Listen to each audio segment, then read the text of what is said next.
El zumbido silencioso del aire acondicionado era el único sonido que rompía la quietud sepulcral en el piso 50 de la Torre Balbuena, un monolito de cristal y acero que se alzaba sobre el exclusivo barrio de Polanco en la Ciudad de México.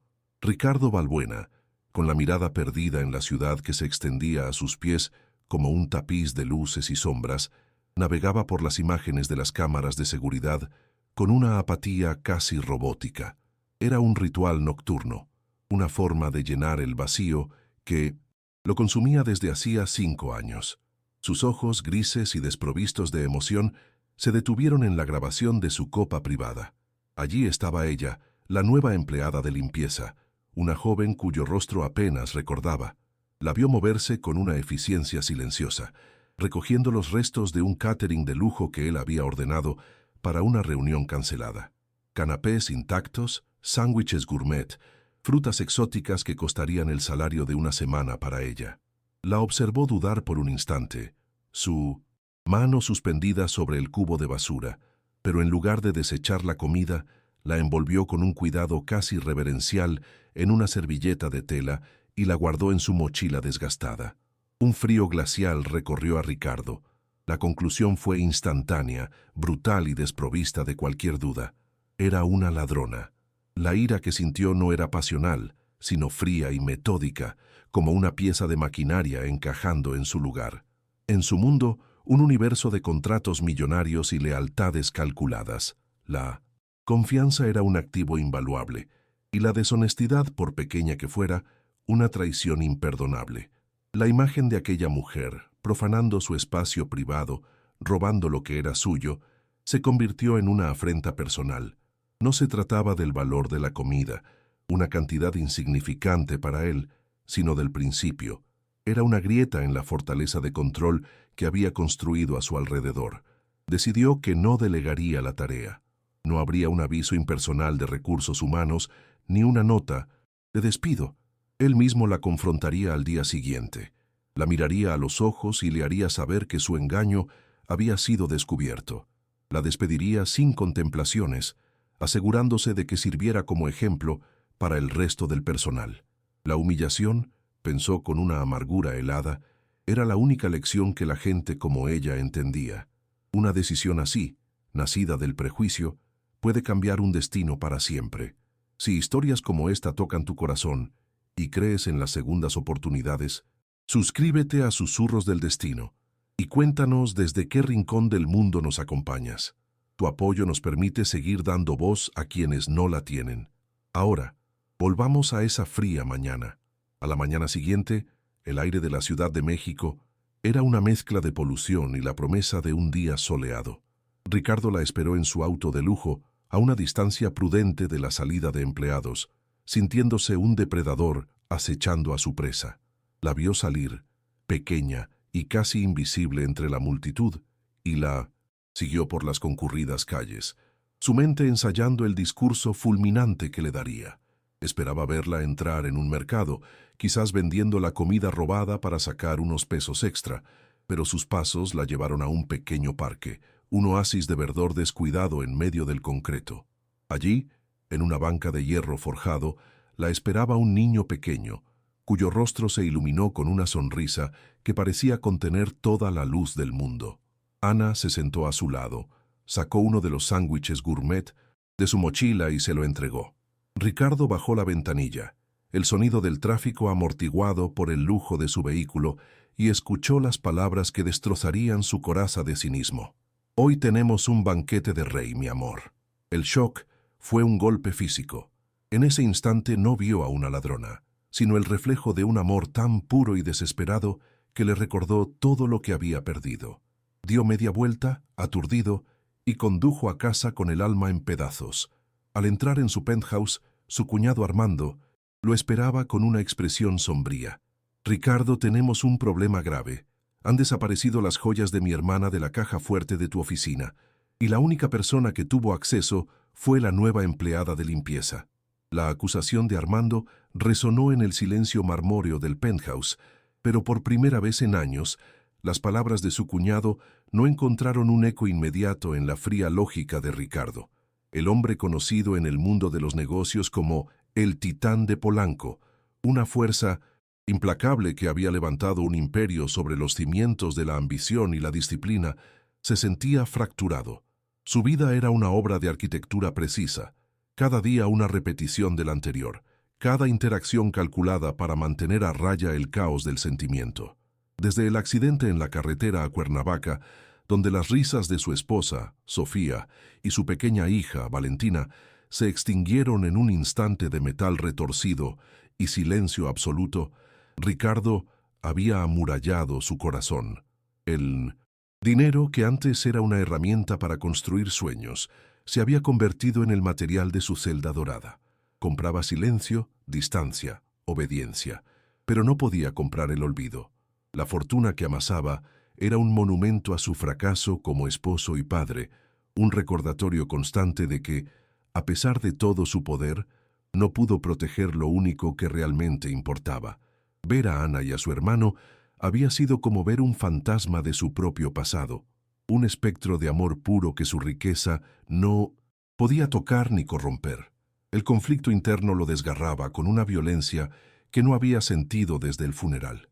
La imagen del rostro sonriente de Mateo, tan lleno de vida, se superponía con el recuerdo borroso de Valentina, cuya fotografía mantenía oculta en su cartera como una reliquia sagrada y dolorosa. Armando le exigía una acción rápida y brutal: llamar a la policía, destruir a la empleada, erradicar la amenaza. Esa era la respuesta que el mundo esperaba de Ricardo Balbuena. Era el movimiento lógico en el tablero de ajedrez de su vida corporativa. Sin embargo, la lógica se había hecho añicos contra la simpleza de un sándwich compartido en un parque. Por primera vez en 5 años, una emoción genuina, que no era ni culpa ni dolor, había logrado infiltrarse en su fortaleza. Era una mezcla de compasión, confusión y una extraña sensación de reconocimiento. Se dio cuenta de que su soledad no era una elección consciente, sino una enfermedad que lo había consumido lentamente. Y esa joven, esa supuesta ladrona, había sido, sin saberlo, el primer síntoma de una posible cura o de un colapso total. La duda lo paralizó, dejándolo a la deriva entre el hombre que era y el hombre que una vez fue. Mientras tanto, en un modesto departamento en la colonia Doctores, a un mundo de distancia del lujo de Polanco, Ana Morales le leía un cuento a Mateo. Su vida era un delicado equilibrio sobre el alambre de la supervivencia. Huérfanos desde que Ana tenía 15 años, los 2 hermanos solo se tenían el uno al otro. Cada peso que ganaba limpiando los impolutos suelos de la Torre Balbuena estaba destinado a los costosos medicamentos que mantenían a raya la enfermedad crónica de Mateo, una dolencia que amenazaba con robarle la infancia. El uniforme gastado que vestía era un símbolo de su realidad, una lucha constante, silenciosa y digna. No había espacio en su vida para el engaño o la deshonestidad. Su integridad era el único patrimonio que poseía, el único ejemplo que podía darle a su hermano. La idea de robar, de tomar algo que no le pertenecía, era tan ajena a su naturaleza como respirar bajo el agua. La comida que había recogido no era un acto de robo, sino de desesperación y amor. Era un intento de regalarle a Mateo un pequeño destello de un mundo que les estaba vedado, un mundo de sabores y texturas que ellos solo podían soñar. Su cansancio era profundo, pero su esperanza era feroz, anclada en la frágil sonrisa de su pequeño. Atormentado por la incertidumbre, Ricardo decidió hacer algo que iba en contra de todos sus instintos. En lugar de llamar a la policía, llamó a su jefe de seguridad, un hombre leal que había estado con él desde antes de la tragedia. Le pidió el expediente completo de Ana Morales, buscando una mancha, un antecedente, algo que justificara la acusación de Armando y le permitiera volver a su estado de apatía controlada.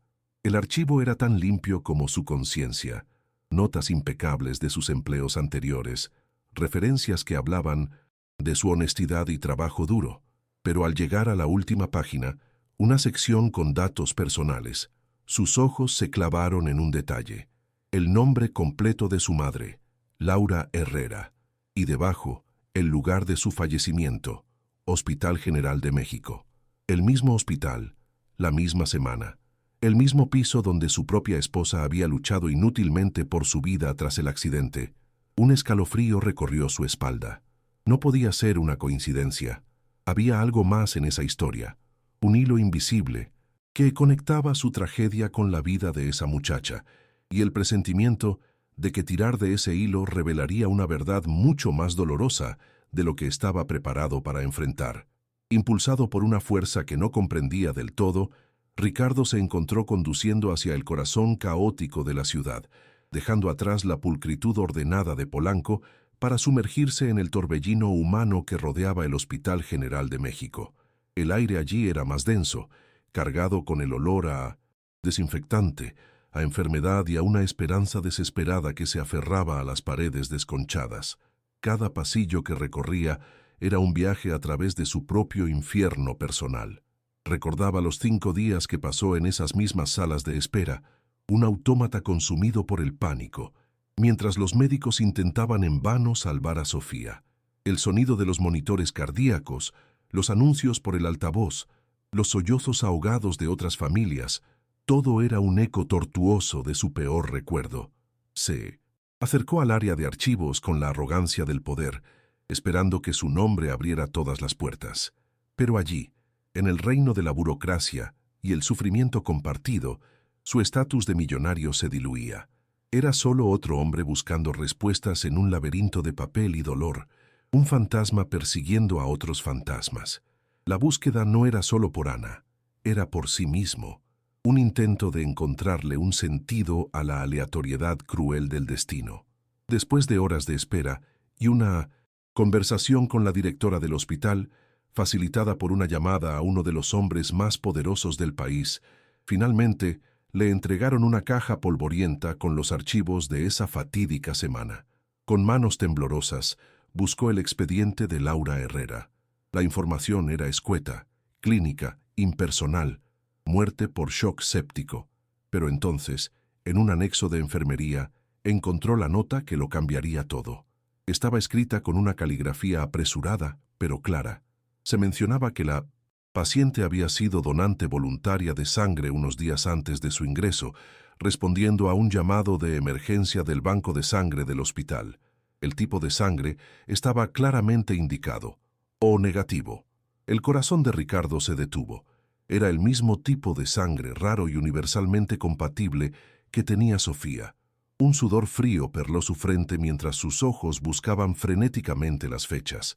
La donación de Laura Herrera se había registrado en la noche del 17 de octubre, la misma noche del accidente, la misma noche en que los médicos le habían dicho que Sofía estaba perdiendo demasiada sangre y que las reservas de O negativo eran críticamente bajas.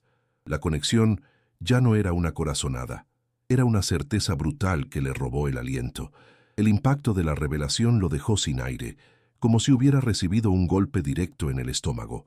Se apoyó contra la pared fría del archivo, el mundo girando a su alrededor.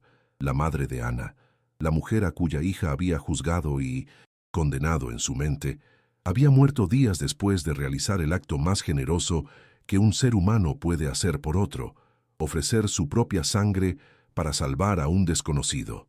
Y esa desconocida había sido su esposa. La ironía era tan cruel, tan insondablemente dolorosa, que casi se echó a reír. Un sonido hueco y roto que se habría perdido en el murmullo del hospital. El sándwich que Ana había tomado de su basura ya no era un simple trozo de pan. Se había transformado en un símbolo de una deuda cósmica, una obligación moral que trascendía el dinero y el estatus.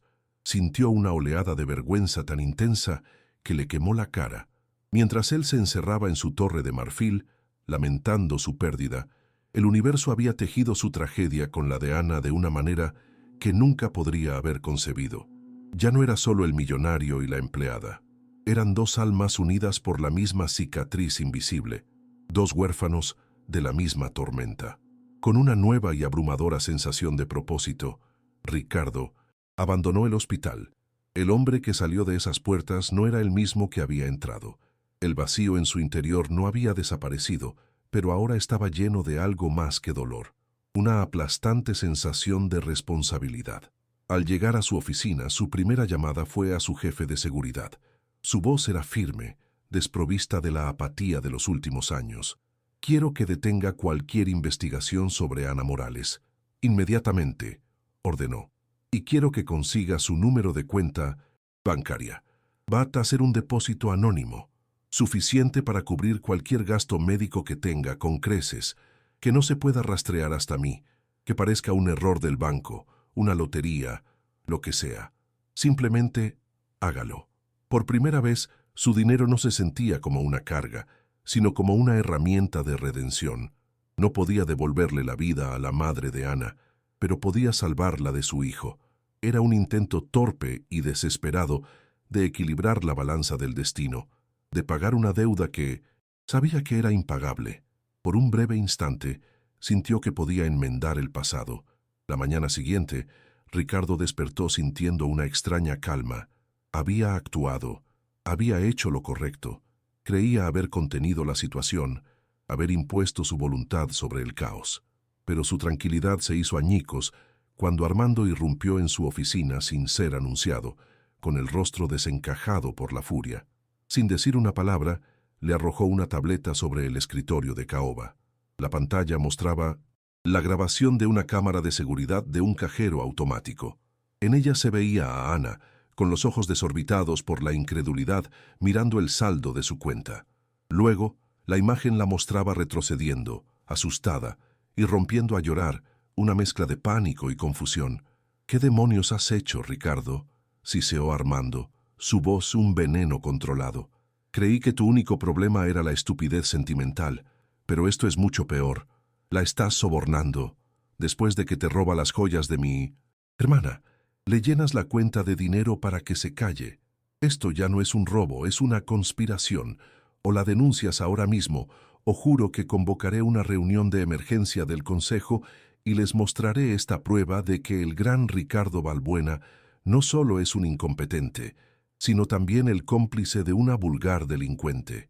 La confrontación estalló en la oficina de Ricardo, un santuario de silencio y control que ahora se sentía como una jaula. Armando, de pie frente al escritorio, no gritaba. Su ataque era mucho más insidioso. Sus palabras eran proyectiles de hielo lanzados con una precisión quirúrgica. Enmarcó el depósito anónimo no como un acto de caridad, sino como la torpe maniobra de un hombre culpable. ¿Quién hace algo así, Ricardo? ¿Quién regala una fortuna a una empleada de limpieza de la noche a la mañana?, cuestionó, su voz goteando un falso desconcierto. «A menos que estés pagando por su silencio. ¿Qué es lo que no quieres que se sepa? ¿Era tu amante? ¿Te estaba chantajeando?» Cada pregunta era un golpe, diseñado para desestabilizar a Ricardo, para hacerlo parecer irracional y errático. Armando invocó la memoria de Sofía, convirtiendo su nombre sagrado en un arma. «Mi hermana te confió su vida, su legado. Y tú, en la misma oficina donde ella guardaba sus recuerdos más preciados, proteges a la mujer que los profanó. La deshonras, Ricardo. Estás deshonrando su memoria».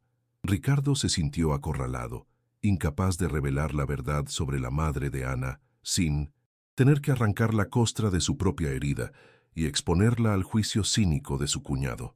Armando Balbuena siempre había sido un hombre que vivía en la sombra, una figura secundaria en el brillante escenario del éxito de Ricardo. Mientras Ricardo construía un imperio, Armando manejaba los detalles, resentido por el reconocimiento y el poder que su cuñado ostentaba sin esfuerzo aparente. La muerte de su hermana fue una tragedia, sí, pero también una oportunidad. Con Ricardo convertido en un fantasma funcional, Armando había asumido el control de facto de la empresa, disfrutando del poder que siempre había creído merecer. El despertar emocional de Ricardo representaba una amenaza directa a su autoridad. Veía la extraña fijación de su cuñado con Ana no como un acto de compasión, sino como una debilidad intolerable, una fisura en la armadura del titán que él podría explotar. Para Armando, personas como Ana Morales eran invisibles, piezas de utilería en el gran teatro de su ambición. Eran peones que se podían sacrificar sin pensarlo dos veces para lograr un jaque mate. Su desdén por ella era absoluto, una manifestación de su profundo clasismo y de su creencia de que el mundo se dividía entre los que, como él, merecían gobernar, y los que, como ella, simplemente existían para servir. Sin esperar la aprobación de Ricardo, Armando puso en marcha su plan.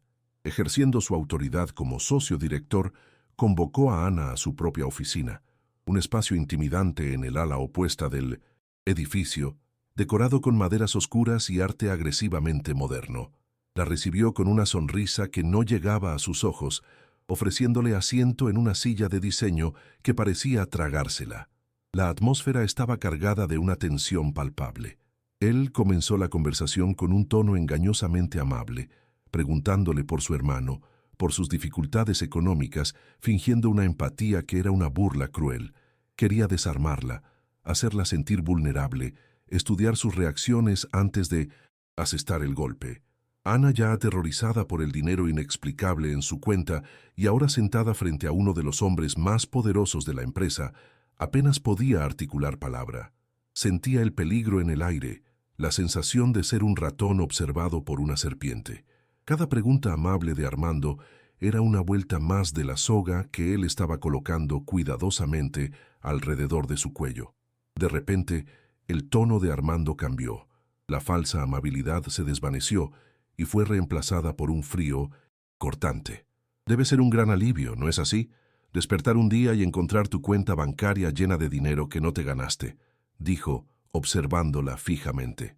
Ana palideció, incapaz de ofrecer una explicación.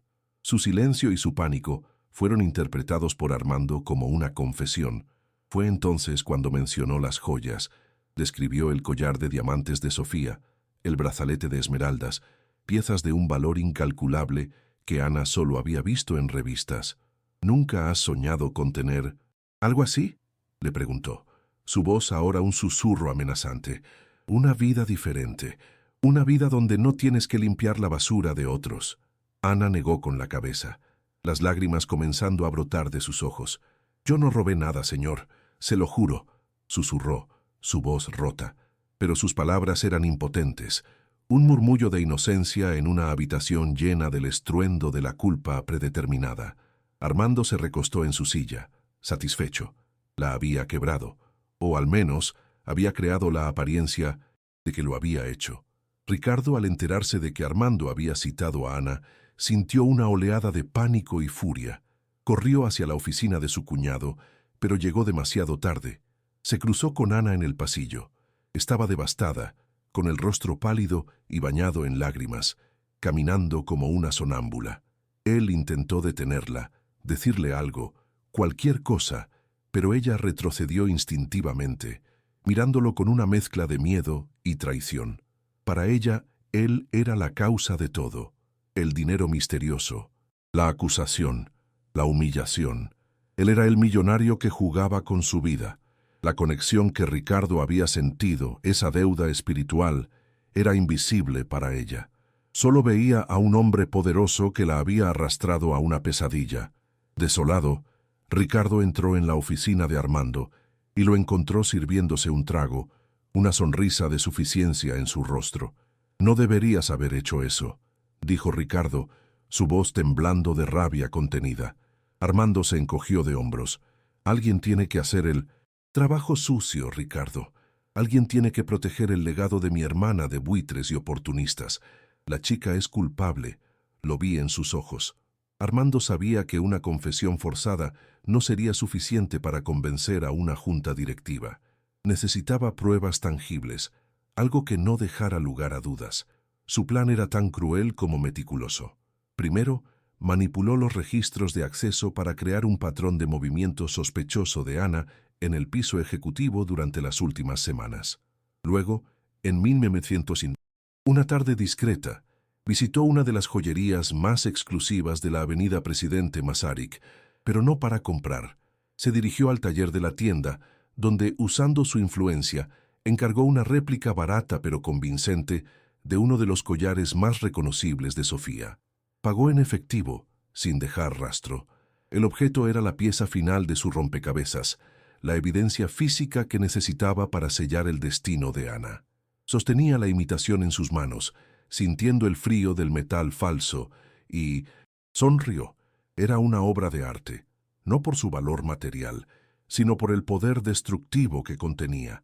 Con esa baratija no solo aplastaría a la insignificante empleada de limpieza, sino que también expondría a Ricardo como un líder débil y sentimental, incapaz de dirigir el imperio que habían construido.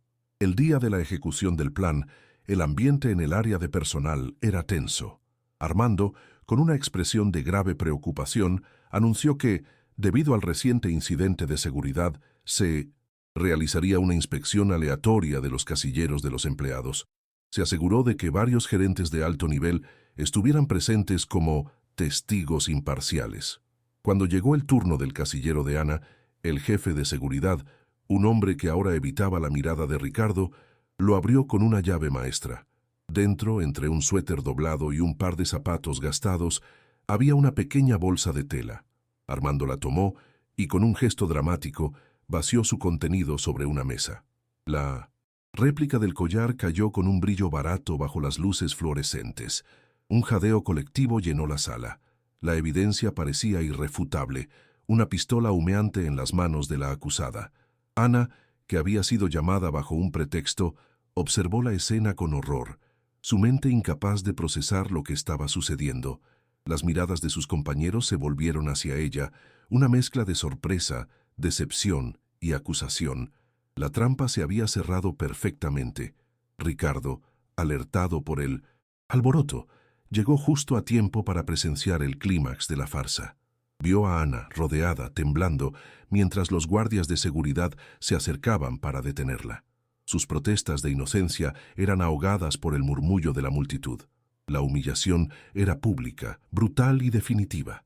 Armando se acercó a él, su rostro una máscara de sombría victoria. Su voz, aunque baja, resonó en el tenso silencio. «Se acabó, Ricardo. Ahí tienes tu prueba irrefutable. La ladrona ha sido atrapada con las manos en la masa».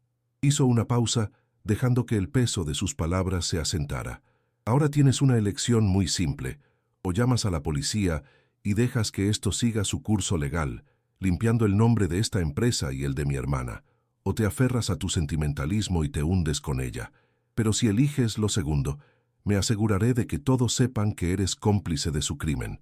Ricardo miró los ojos aterrorizados de Ana y luego la cara triunfante de Armando. Se sintió atrapado en una red de mentiras tan bien tejida que cualquier movimiento que hiciera solo serviría para enredarlo más. La pequeña sala de seguridad se sentía como una nevera. Las paredes blancas y desnudas parecían encogerse a su alrededor, y el aire era gélido, desprovisto de cualquier calidez humana. Ana se sentó en una silla de metal, temblando incontrolablemente, no solo por el frío, sino por el shock que paralizaba cada fibra de su ser. Un hombre con un traje genérico y una expresión aburrida le hacía preguntas que no podía procesar. Cada palabra que él decía, collar, casillero, evidencia, sonaba como un idioma extranjero.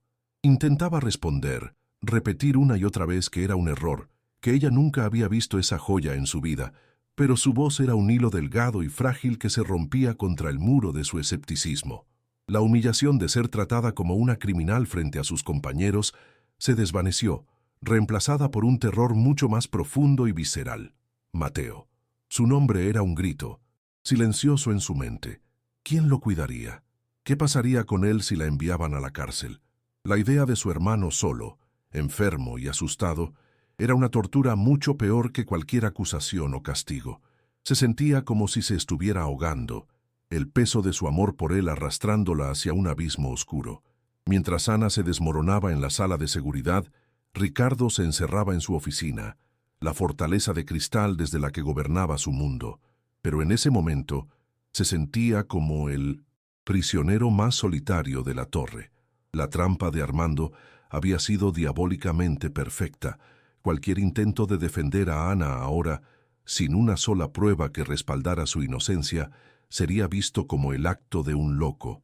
Lo acusarían de estar sentimentalmente comprometido, de ser incompetente, de poner en riesgo la reputación de la empresa por un capricho. La junta directiva, los inversores, el imperio que su padre le había legado, todo pendía de un hilo. Se quedó de pie junto al ventanal, observando el flujo interminable de tráfico en el Paseo de la Reforma, y se sintió completamente desconectado de la vida que bullía debajo. Por años había tomado decisiones que afectaban a miles de personas con una frialdad calculada. Pero ahora, la decisión más importante de todas, la que definiría su carácter y su alma, lo dejaba paralizado. Su inacción era una elección en sí misma, una traición silenciosa que lo carcomía por dentro, manchando su dolor con la amarga tinta de la cobardía. Armando, en cambio, se movía con la celeridad de un depredador que huele sangre. No esperó a Ricardo. Tomó el teléfono y llamó él mismo a la policía, presentándose como el socio director que actuaba en el mejor interés de la compañía. Cuando llegaron los detectives, Armando orquestó una actuación magistral. Habló con un tono de profunda decepción, lamentando la terrible traición de una empleada a la que, según él, la empresa había brindado una oportunidad. Les entregó la réplica del collar, cuidadosamente empaquetada como prueba A, junto con los registros de acceso que él mismo había manipulado para que dibujaran un patrón de culpabilidad. Su narrativa era convincente. Su dolor fingido era creíble. Para los oficiales, el caso parecía simple y directo. Una historia tan vieja como el tiempo, la tentación, la oportunidad y la caída. La maquinaria impersonal de la justicia, una vez puesta en marcha, comenzó a moverse con una fuerza imparable, y Ana, una figura diminuta e insignificante, en sus engranajes, estaba a punto de ser triturada.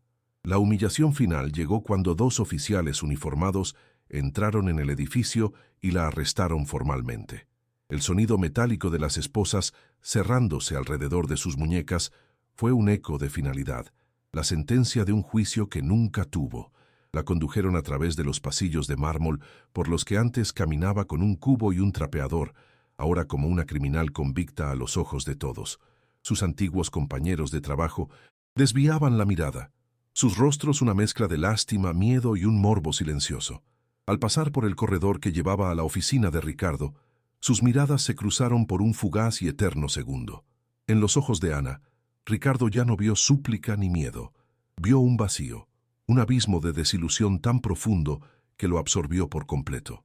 Era una mirada de condena silenciosa que le gritaba su fracaso. En ese instante, supo que había traicionado no solo a ella, sino a la memoria de Sofía y al hombre que alguna vez aspiró a ser. El peso de su silencio lo aplastó, dejándolo hueco y sin aliento. Armando no se detuvo ahí. Su venganza era metódica y completa. Se aseguró de que la historia del arresto se filtrara, primero como un rumor susurrado en los ascensores y cafeterías de la torre, y luego de forma más explícita a través de correos electrónicos anónimos y publicaciones en blogs corporativos de chismes. El nombre de Ana Morales se convirtió en sinónimo de engaño. La despojaron de su identidad y la convirtieron en una caricatura. La ladrona de la limpieza, la empleada infiel.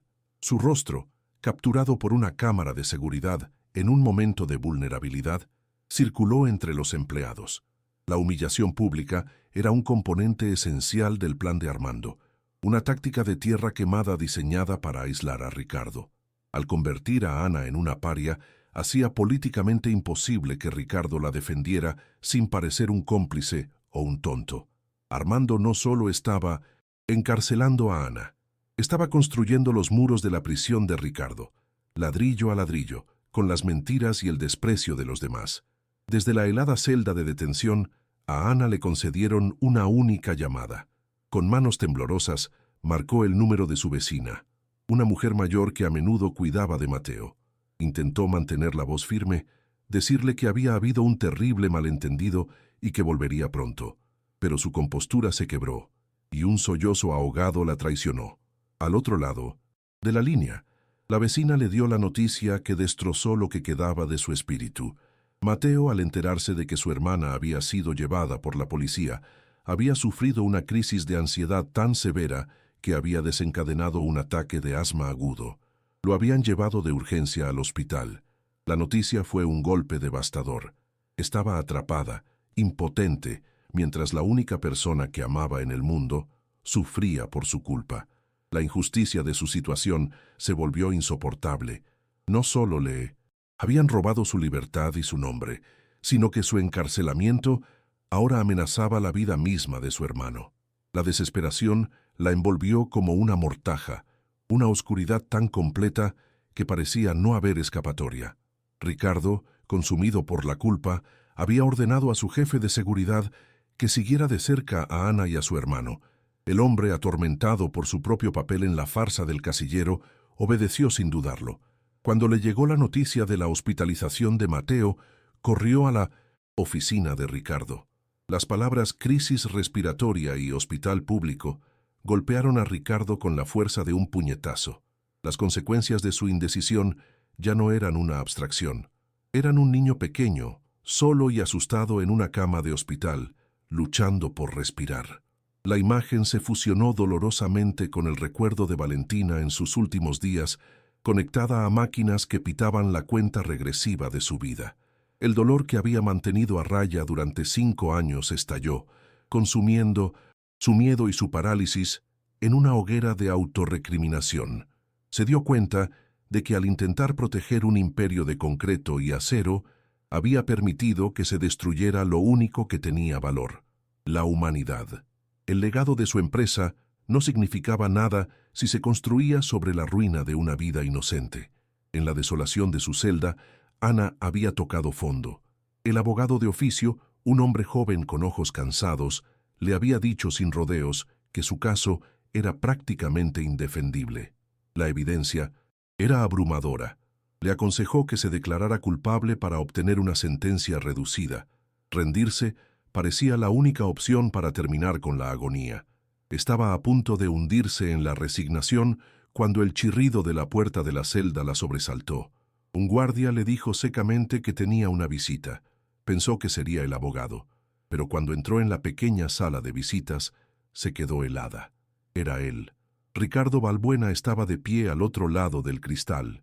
Su traje de diseñador estaba arrugado, su cabello, normalmente impecable, estaba en desorden, y en sus ojos había una tormenta de dolor y determinación que ella reconoció como propia. Levantó el auricular. «Ana», dijo él, su voz ronca y llena de una emoción cruda, «sé que eres inocente, y te juro que voy a sacarte de aquí, pero para hacerlo necesito que confíes en mí y me cuentes absolutamente todo». En medio de la oscuridad total, una luz diminuta y vacilante acababa de encenderse. La sala de visitas de la prisión era un lugar desolador. El aire viciado olía a miedo y a desinfectante barato. Ana miró a Ricardo a través del grueso cristal, sus ojos llenos de una mezcla de rabia y agotamiento. Al principio, sus palabras eran un torrente de acusaciones. Le recriminó su silencio, su cobardía, el infierno al que la había arrojado su inacción. Ricardo no se defendió. Asumió cada palabra como un golpe merecido, dejando que su ira se derramara sobre él. Cuando ella finalmente se quedó en silencio, con lágrimas de frustración surcando su rostro, él comenzó a hablar. Le contó la historia que había descubierto en los archivos del hospital, la increíble coincidencia que unía a sus familias en la tragedia. Le habló de la donación de sangre de su madre, un acto de pura generosidad que le había regalado a su esposa unas horas más de vida. La revelación fue tan inesperada, tan profundamente conmovedora, que desarmó a Ana por completo. El hombre frente a ella ya no era un millonario caprichoso, sino un compañero en el duelo. El muro de desconfianza se derrumbó y por primera vez le contó todo. La intimidación de Armando, el miedo que sintió en su oficina y la certeza absoluta de que le habían tendido una trampa. Ricardo salió de ese centro de detención transformado. La culpa que lo había paralizado se había calcinado, dejando en su lugar una rabia fría y un propósito de acero. Su primera llamada fue a Isabel Moreno, la abogada penalista más temida y respetada de México, una mujer cuya reputación por desmantelar los casos más complejos la precedía. «Quiero que represente a Ana Morales», le dijo, su voz resonando con una autoridad que no había usado en años. «Los recursos son ilimitados. Su único objetivo es demostrar su inocencia y destruir a quienes la acusaron». Su siguiente parada fue el hospital público donde estaba Mateo. Atravesó las puertas no como un benefactor anónimo, sino como una fuerza de la naturaleza, Usó su influencia para que el niño fuera trasladado de inmediato en una ambulancia privada al hospital más exclusivo de la ciudad, poniéndolo al cuidado de los mejores pediatras del país. Se sentó junto a la cama del niño dormido por un momento, observando su frágil pecho subir y bajar. Este no era un acto de caridad para aliviar su conciencia. Era una promesa. Era el comienzo de su redención. Isabel Moreno era una mujer de unos 50 años, con una mente tan afilada como los trajes de diseñador que vestía. En menos de una hora, encontró la primera grieta en la fortaleza de Armando. Se reunió con Ricardo en su oficina, sus ojos analizando cada detalle del caso con una intensidad depredadora. ¿Dónde está el certificado de autenticidad del collar?, preguntó sin preámbulos. ¿El registro de la aseguradora? ¿El número de serie grabado en el broche? Una pieza de esa categoría, un legado familiar, tendría una historia documentada más larga que la de muchos países. Sin embargo, la policía solo tiene el objeto físico. Su lógica era impecable y brutal. La prueba irrefutable de Armando era en realidad un fantasma.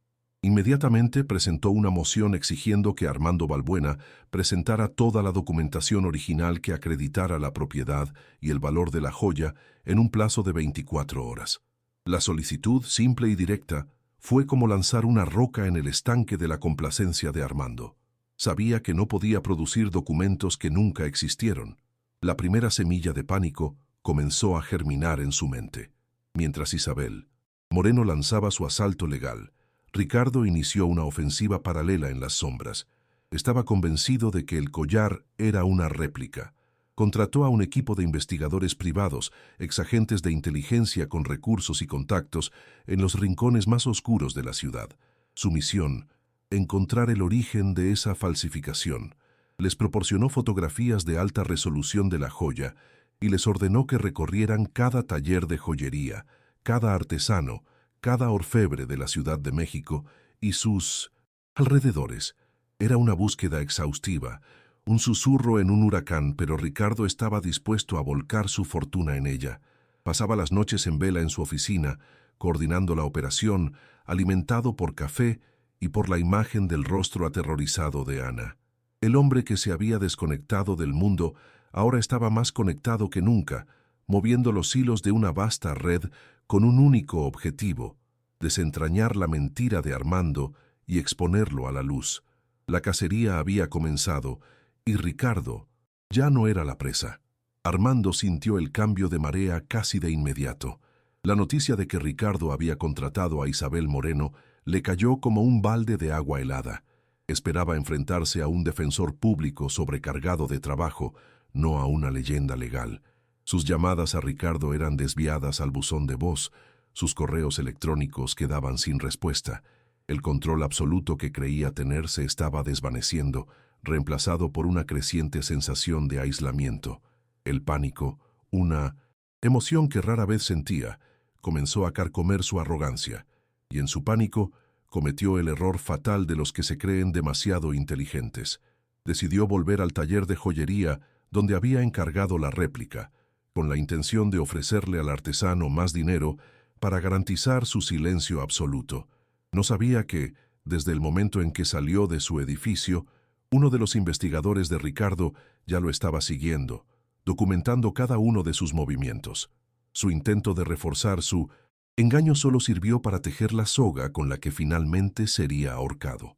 Una noche, mientras Ricardo revisaba informes en su penthouse, el intercomunicador sonó. Era su jefe de seguridad pidiendo verlo urgentemente. El hombre entró en la sala, con el rostro demacrado por la culpa. Durante días la conciencia lo había atormentado.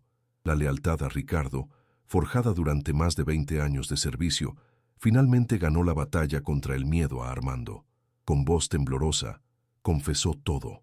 Detalló cómo Armando lo había coaccionado para organizar la inspección del casillero de Ana, cómo había insistido en estar presente y cómo él mismo había traído la pequeña bolsa de tela que contenía el collar. «Él la sembró, señor Balbuena», dijo el hombre, con los ojos llenos de lágrimas de vergüenza. «Todos fuimos sus marionetas. La señorita Morales, ella nunca tuvo una oportunidad». La confesión era la pieza que Ricardo necesitaba, el testimonio interno que corroboraba todas sus sospechas. Era la prueba de la conspiración, directamente de la boca de uno de los conspiradores. La balanza de la justicia se inclinaba decisivamente a su favor. Al día siguiente, el investigador principal llamó a Ricardo. Su voz era tranquila, pero vibraba con la emoción del triunfo. «Lo tenemos, señor Balbuena».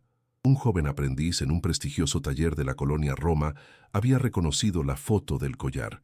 Recordaba perfectamente al hombre elegante y arrogante que lo había encargado, pagando una suma exorbitante en efectivo para que el trabajo se hiciera con la máxima discreción y rapidez. El aprendiz había sospechado, pero temía hablar. Sin embargo, lo más importante era que la política del taller exigía la grabación de todas las consultas con clientes por motivos de seguridad y para proteger sus diseños. El investigador había obtenido una copia de la grabación de la cámara de seguridad de esa tarde. Era nítida, clara e irrefutable. Mostraba el rostro de Armando Balbuena, inclinado sobre el mostrador, discutiendo los detalles de la réplica del collar de su hermana. Ricardo observó el video en su computadora. El cazador no solo había encontrado el rastro de su presa, ahora la tenía en la mira.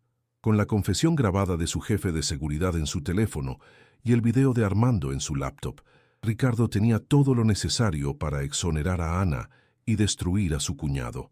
Podría ir a la policía, entregarlo todo y ver cómo el sistema legal se encargaba del resto, pero eso sería demasiado simple, demasiado privado. Después de la humillación pública que Ana había sufrido, merecía una vindicación igualmente pública. El dolor y la vergüenza que Armando le había infligido merecían ser devueltos con intereses. Fue entonces cuando recibió un correo electrónico. Era una convocatoria oficial de Armando para una reunión de emergencia de la junta directiva al día siguiente. El tema: discutir las recientes fallas de seguridad y la preocupante inestabilidad del CEO, Ricardo Balbuena. Armando iba a intentar su golpe final, sin saber que ya estaba caminando hacia su propia ejecución. Ricardo miró la convocatoria, luego el archivo de video. Una sonrisa lenta y fría, la primera en 5 años, se dibujó en su rostro. «Excelente», susurró. «Estaré allí, pero el juicio no será para mí». La sala de juntas del piso 51 era un mausoleo del poder. El aire era frío, olía a cuero caro y a decisiones de miles de millones de pesos. Alrededor de la imponente mesa de obsidiana se sentaban los miembros del consejo directivo, hombres y mujeres cuyos rostros parecían tallados en granito, guardianes del legado Balbuena. Armando presidía la reunión desde la cabecera, ocupando el asiento de Ricardo con una naturalidad insultante. Irradiaba una confianza depredadora. Su traje a la medida era la armadura de un rey usurpador. Orquestaba la atmósfera con la habilidad de un director de orquesta, preparando a su audiencia para la ejecución pública que estaba a punto de llevar a cabo. La puerta se abrió y Ricardo entró. El silencio fue instantáneo. No era el hombre que esperaban ver. No había rastro del líder ausente y atormentado. En su lugar, vieron a un hombre recompuesto, con una calma glacial en su mirada y un fuego gélido ardiendo en sus ojos. No entró como un acusado, sino como un juez. La dinámica de poder en la sala se invirtió en el instante en que cerró la puerta detrás de él. Armando, aunque momentáneamente desconcertado por la nueva presencia de Ricardo, recuperó rápidamente la compostura y lanzó su ataque. Su voz, cargada de una falsa y grave preocupación, llenó la sala. Habló del comportamiento errático de Ricardo, de su fijación alarmante con una empleada de nivel inferior, de decisiones que, según él, ponían en jaque la estabilidad de la empresa. Proyectó en la pantalla gigante el video de Ana llorando en el cajero automático, presentándolo como la prueba irrefutable de un soborno o un chantaje. Describió el robo del collar con un dolor teatral, invocando la memoria de su hermana para dar peso a su traición. Era una actuación magistral de manipulación, diseñada para pintar a Ricardo como un hombre débil, un rey herido, que ya no era apto para gobernar. Concluyó su discurso con una estocada final, solicitando formalmente al Consejo que votara para destituir a Ricardo de su cargo como director general, un acto que, según él, era necesario para proteger el futuro de la compañía y el propio bienestar de Ricardo. Un silencio denso y expectante se apoderó de la sala tras las palabras de Armando. Todos los ojos se volvieron hacia Ricardo, esperando una defensa débil, una explosión de ira o, peor aún, una resignación silenciosa. Ricardo, sin embargo, permaneció sentado, dejando que la tensión se acumulara hasta que fue casi insoportable. Luego habló, su voz tranquila pero cortante, como el filo de un bisturí. Su presentación ha sido muy elocuente, Armando, pero carece de un elemento fundamental, la verdad. Hizo una pausa y miró hacia la puerta. Antes de que procedan con cualquier votación, hay otra voz que merece ser escuchada en esta sala. Con un leve asentimiento de su cabeza, la puerta se abrió. Isabel Moreno entró primero, su presencia emanando una autoridad formidable, y detrás de ella caminó Ana Morales.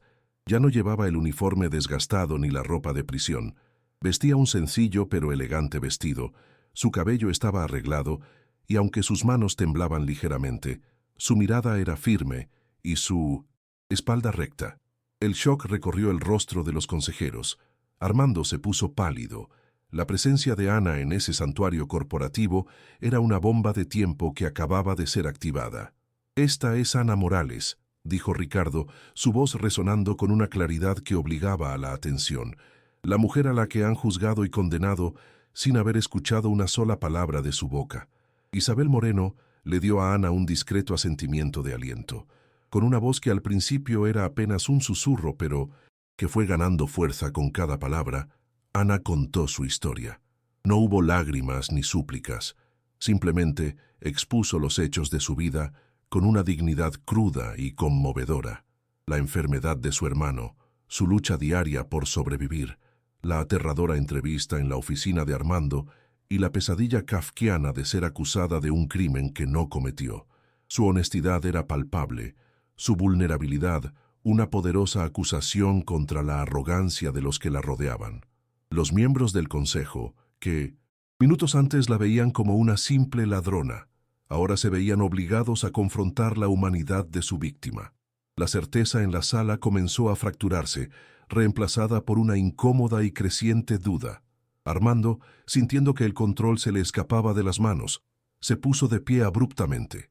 «Esto es ridículo, un circo», exclamó, su voz un poco demasiado alta.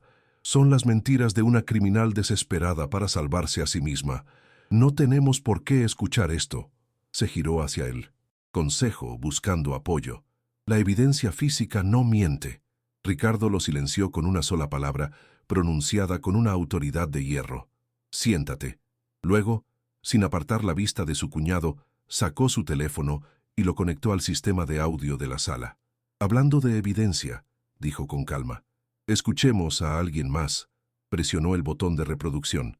La voz temblorosa, pero inconfundible del jefe de seguridad llenó la sala, confesando con todo detalle cómo Armando lo había presionado para tenderle la trampa a Ana, cómo había planeado la inspección y cómo él mismo había proporcionado el collar falso.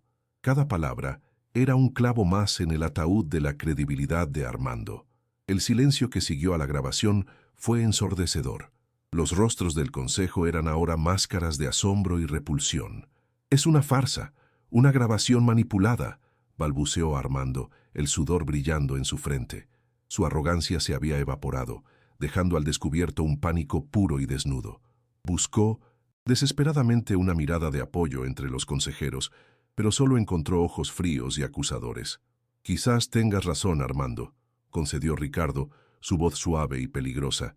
«Después de todo, una voz puede ser imitada. Afortunadamente, tengo algo más visual». Conectó su computadora portátil al proyector. Las luces de la sala se atenuaron y la enorme pantalla cobró vida. La imagen granulada de una cámara de seguridad apareció, mostrando el interior de un exclusivo taller de joyería. Y entonces, entrando en el encuadre, apareció él, el rostro de Armando Balbuena, nítido y sin lugar a dudas, mientras le entregaba al joyero una fotografía y una gran cantidad de dinero en efectivo. La junta directiva observó en un silencio sepulcral cómo su colega, el hombre que pedía la cabeza de Ricardo, encargaba la fabricación del arma misma del crimen. La prueba no era solo irrefutable, era humillante. En el momento en que la pantalla se volvió negra, el caos se desató. Armando saltó de su silla, su rostro una máscara de furia y negación. «Es un montaje, un deepfake, mienten», gritaba, su voz estridente y fuera de control. El sofisticado ejecutivo había desaparecido, reemplazado por un niño atrapado en una mentira. Los miembros del consejo lo bombardearon con preguntas, sus voces superponiéndose en una cacofonía de acusaciones. En medio del tumulto, Ricardo se levantó lentamente. Su voz, cuando habló, no fue un grito, sino un rugido bajo y contenido que silenció la sala. «Tu crimen no fue solo incriminar a una mujer inocente para satisfacer tu codicia», tronó avanzando hacia Armando. «No fue solo intentar robar la empresa que mi padre y yo construimos, fue que te atreviste a hacerlo todo mientras arrastrabas el nombre de tu hermana, de mi esposa, por el fango. 5 años de dolor, de rabia reprimida, de luto silencioso, explotaron en esa única y devastadora frase.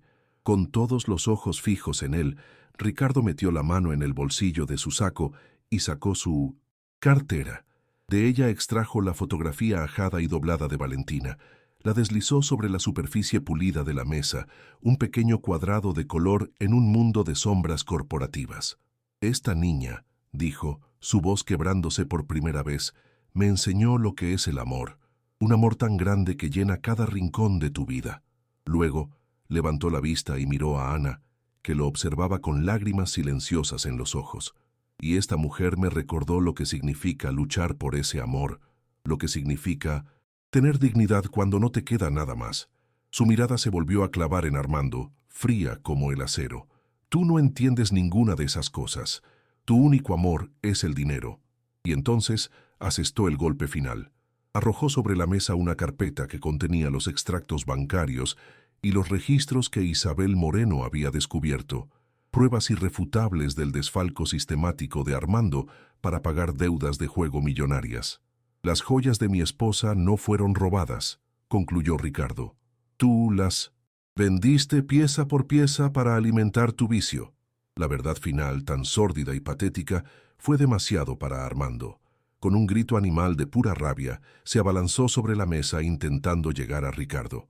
Pero antes de que pudiera dar 2 pasos, las puertas de la sala se abrieron de golpe, y 2 guardias de seguridad prevenidos por Ricardo entraron y lo sujetaron por los brazos.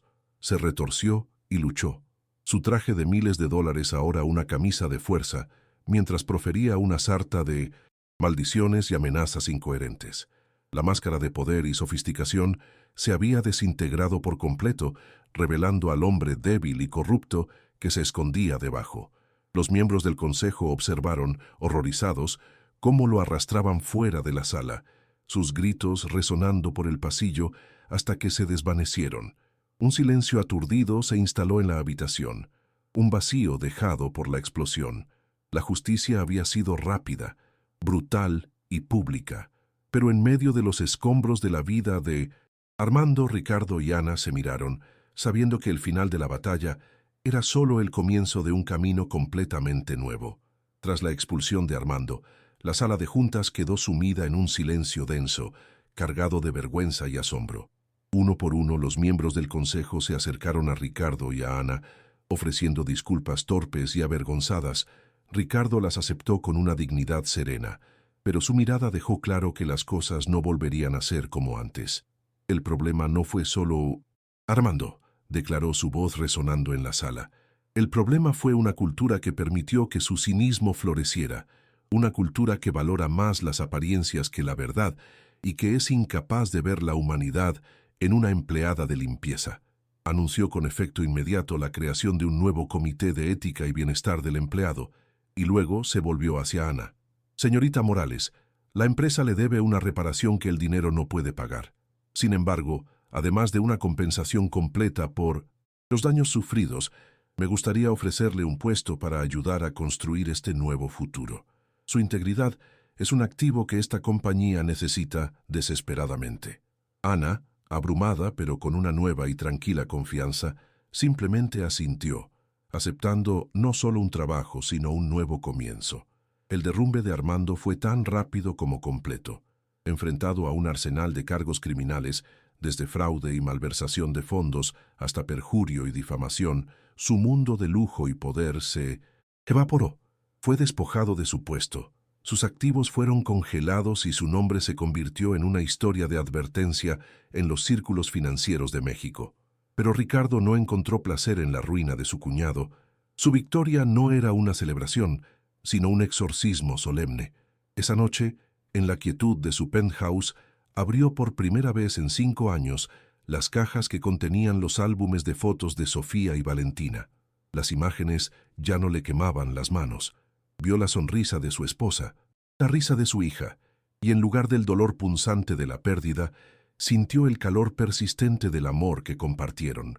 Comprendió que el verdadero homenaje a su memoria no era encerrarse en un mausoleo de dolor, sino permitir que el amor que le enseñaron volviera a fluir en el mundo. La herida seguía allí, pero por primera vez la luz comenzaba a entrar por sus grietas. Los días que siguieron tejieron un nuevo tipo de normalidad, una que giraba en torno a la esperanza en lugar del recuerdo. Ricardo se convirtió en una figura constante y tranquilizadora en la vida de Ana y Mateo. Ya no era el millonario distante, sino simplemente Ricardo, el hombre que le leía cuentos de aventuras a Mateo en el hospital hasta que se quedaba dormido, el que ayudaba a Ana a descifrar los complejos formularios del seguro y el que los llevaba a comer helado los domingos por la tarde. En un parque bañado por el sol, mientras Mateo corría tras una pelota con una energía que desmentía su enfermedad pasada, Ricardo y Ana observaban desde un banco. No necesitaban hablar mucho. Entre ellos había nacido un entendimiento silencioso, un vínculo forjado en el crisol del dolor compartido y la redención mutua. Eran una familia improbable, 3 almas náufragas que habían encontrado un puerto seguro la una en la otra, demostrando que los lazos del corazón son a menudo más fuertes que los de la sangre. Fiel a su promesa, Ricardo redefinió el propósito de su imperio. La primera iniciativa fue la creación de la Fundación Sofía Balbuena, una organización sin fines de lucro con un capital inicial masivo, dedicada a garantizar que ningún empleado de su vasta corporación tuviera que elegir entre su trabajo y la salud de su familia. Proporcionaba desde becas educativas hasta cobertura médica completa para enfermedades crónicas, y para dirigirla eligió a la persona más calificada del mundo, Ana Morales. Con el apoyo de Ricardo, Ana comenzó a estudiar administración de empresas por las noches, devorando el conocimiento con la misma tenacidad con la que antes fregaba los suelos. Su empatía innata, combinada con su nueva perspicacia para los negocios, la convirtió en una líder extraordinaria. Ricardo, por su parte, encontró en este nuevo proyecto una pasión que había creído muerta. El éxito ya no se medía en los índices de la bolsa, sino en la cantidad de vidas que podía cambiar, transformando su dolor personal en un legado de bondad a gran escala. 2 años después, el sol de la mañana brillaba sobre la inauguración del pabellón pediátrico Valentina Balbuena, una clínica de última generación que ofrecía tratamiento gratuito a los niños de las familias más necesitadas de la ciudad. Mateo, ahora con 10 años y rebosante de salud, cortó la cinta inaugural con unas tijeras gigantes, provocando los aplausos de la multitud. A su lado, Ana, ahora una mujer segura y elocuente, directora ejecutiva de la fundación, sonreía con orgullo. Ricardo estaba de pie un poco más atrás, no en el centro de atención, sino entre la gente, con una expresión de paz que valía más que toda su fortuna. Ya no era el fantasma de la Torre Balbuena, prisionero de su riqueza. Era un hombre que había encontrado el camino de vuelta a la vida, no acumulando poder, sino regalando esperanza.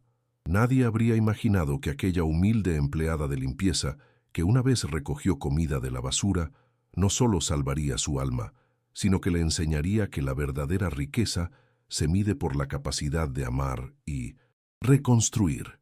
Si esta historia te recordó que la bondad es la mayor de las riquezas, déjanos un corazón en los comentarios. ¿Crees que un acto de empatía puede cambiar el mundo de alguien? Cuéntanos tu experiencia. Dale like si crees que la verdadera familia es la que se elige con el corazón. Y no olvides suscribirte a Susurros del Destino para más historias que nos devuelven la fe en la humanidad, porque a veces el gesto más pequeño puede reparar el alma más rota.